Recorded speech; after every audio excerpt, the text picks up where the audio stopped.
Chapter 4 of Malachi. For behold, the day of the Lord, the day cometh, and shall burn as an oven, and all the proud ear, all that do wickedly, shall be stubble. And that day cometh shall burn them up, saith the Lord of hosts, that he shall leave them neither root nor branch. But unto you that fear my name shall the Son of Righteousness arise with healing in his wings, and he shall go forth and grow up as calves of the stall, and he shall tread down the wicked, for they shall be ashes under the soles of your feet. In that day I shall do this, saith the Lord of hosts. Remember ye the law of Moses my servant, which I commanded unto him in Horeb, for all the Israel, with the statutes and judgments. Behold, I will send you Elijah the prophet before the coming of the great and dreadful of the Lord. I shall turn the hearts of the fathers to the children, and the hearts of the children to their fathers, lest I come and smite the earth with a curse. Here God is still speaking about Elijah, and is speaking about John the Baptist first of all, and says is going to send Elijah, and that is in verses 5. And in verses 1 of this book we see that he said the day of the Lord is coming, and it shall burn as an oven. Remember, God is going to punish each and every evildoer under this face of the earth, or whoever existed, because he is going to recompense what they did.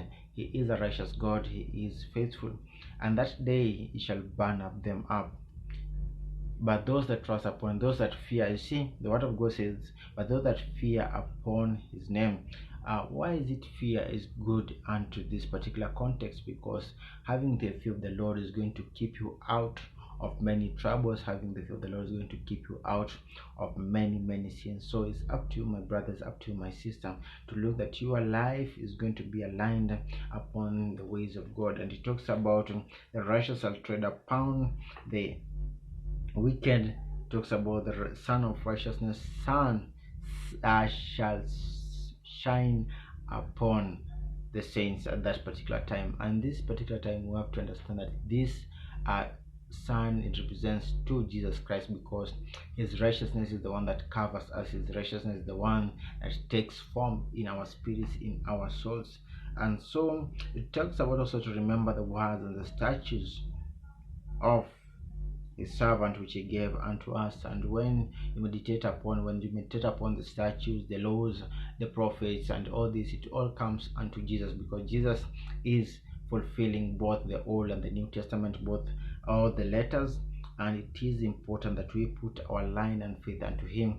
And it says that Jesus did turn the hearts of the fathers to the sons, and the sons' children unto their father before.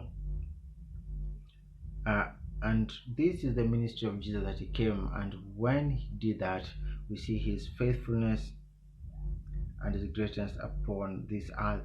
And unto this day the Lord has been faithful unto you, the Lord has been faithful unto me. As you listen to this message, as you go out there, you know that what Jesus did for you, and that is great. And may God bless you, may God uplift you, may God give you understanding.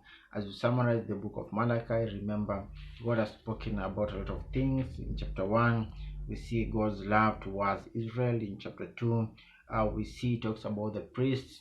In chapter 3 it talks about the messenger, it talks about Jesus, it talks about tithes and offering. And also I think also chapter 2 talked about not putting away the wife of our youth. And number 4, it talks about a righteous root from the root of Jesse, and that is Jesus Christ. And all this, we find that it is accomplishing what God has spoken unto our lives, what God had ordained, and what God had principled upon our lives. So wherever you are, may God bless you as you wind up this book of Malachi.